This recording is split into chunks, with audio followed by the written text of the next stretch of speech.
Sa pagpasok ng ikalawang window ng 2027 FIBA World Cup Asian Qualifiers, inaasahang magbigay ng malaking epekto si Juan Gomez Deliaño kasama si Justin Baltazar upang palakasin ang team rotation ng Gilas kontra sa mga bigating Asia-Oceania teams. Ang ibang detalye alamin sa pag-abante ni Jonas Lavarias.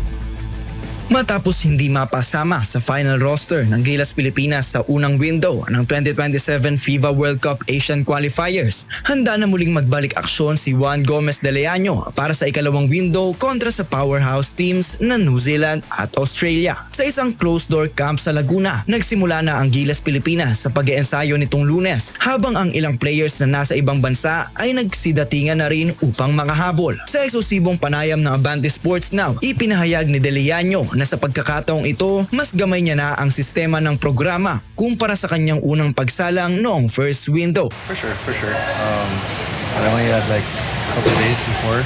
Now I think we have 10 days to prepare for the next game. So yeah, I think I am a lot more familiar with like how Coach Francis, like his system, offensively and defensively. So yeah, I think that's Matapos mapabalitang hindi makakasama sa darating na window ang 7'3" big man na si Kai Sotto na kasalukuyang pang nagpapagaling mula sa ACL injury.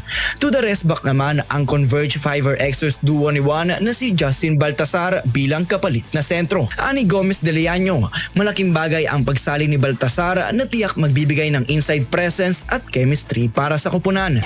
It's always nice to have a teammate and for us to be able to represent Converge itself, the company, the franchise. I mean, it should be something to be proud of. And yeah, to have Balti, I feel like it could help a lot. Knowing that we're not gonna have Kai and QMB, so I think with I feel like first said Balti could really help a lot. It could bring a lot to the table. Just for the size and this experience. And it's not new to the Gilas scene. We played together in Gilas during the pandemic, so yeah, happy to have him. So. Sa pagpasok ng ikalawang window, inaasahang ding magpapakita ng tapang at koordinasyon ng Gilas Pilipinas na may halong experienced veterans gaya ni na Justin Brownlee at Dwight Ramos na nagdomina kontra Guam sa unang window. Bagamat hamon ang makasalubong ang mga mabibigat na koponan kagaya ng New Zealand at Australia, naniniwala si Gomez Deliaño sa kakayahan ng national team. It's definitely gonna be a tough window, no? Yeah. Going up against Australia and New Zealand, but I believe we're gonna fight hard. You know, we're not gonna underestimate any point. We're gonna do our best to hopefully win both games, and I think we're capable of doing so.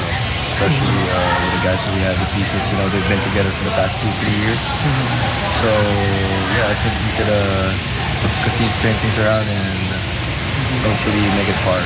Sa kabila ng mga pagbabago at hamon sa roster, nananatiling positibo si Juan at ang buong Gilas Pilipinas na maipakita nila ang lakas, koordinasyon at team chemistry sa darating na window. Inaasahan ding magbibigay ng malaking epekto ang pagbabalik ng Converge duo upang makalusot sa mas malalaki at mas talentadong Asia-Oceania power teams. Ako, si Jonas Lavarias, Abante Sports, Now na.